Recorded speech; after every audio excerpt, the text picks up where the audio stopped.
Hi everyone, my name is Raghvendra and I'm really happy to welcome you all to another edition of DigiPay. It is indeed my honor to welcome Melanie, who is the CEO at Global Payroll Association.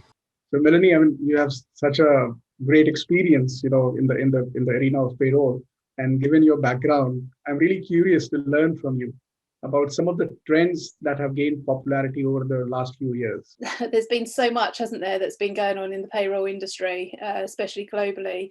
And I think, what's happened with the pandemic has increased a lot of things and a lot of changes. But there's been trends of real-time information that we've seen in a number of different countries, and they seem to be following suit. Obviously, we've got GDPR and data protection, which has definitely affected the world. So obviously it started as a European initiative, but then you look at other countries that are changing their data protection rules as well.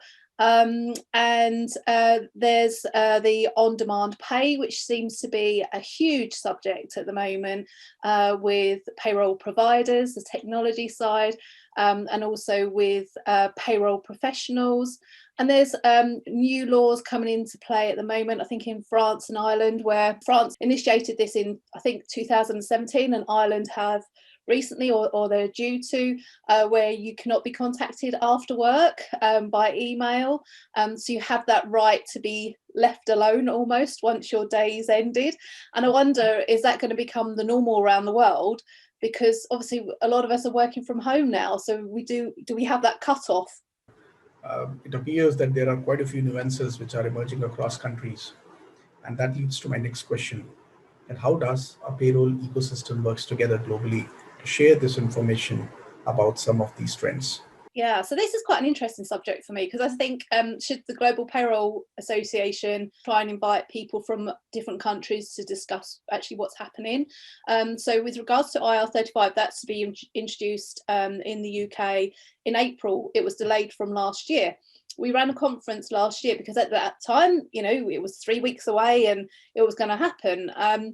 And we had our sponsors actually from Australia, and they talked about it because they had experienced the similar legislation in Australia 5 years before, and they'd come across so many challenges, and were actually still dealing from those challenges from five years ago. Sort of legal issues that were popping up.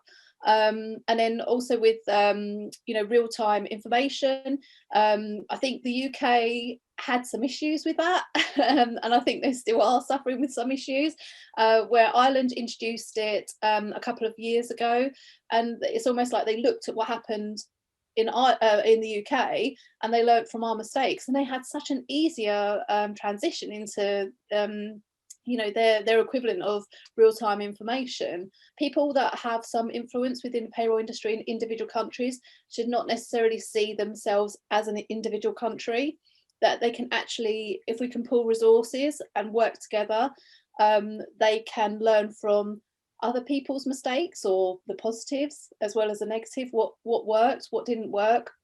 Because I think when new legislation is introduced, there is pretty much a country that has already done it, or it has already learned from those mistakes. Some country takes a precedence, and they adopt a trend, but in the process, there are a lot of learnings. Then how those learnings can be documented, and how can they be adopted as a new standard so that the other countries do not repeat the same mistakes?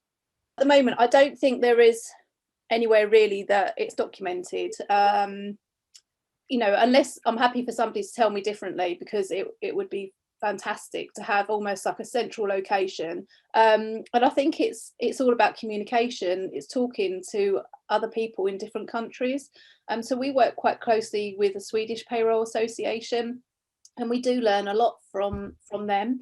And it's just having that collaboration. There's no defense.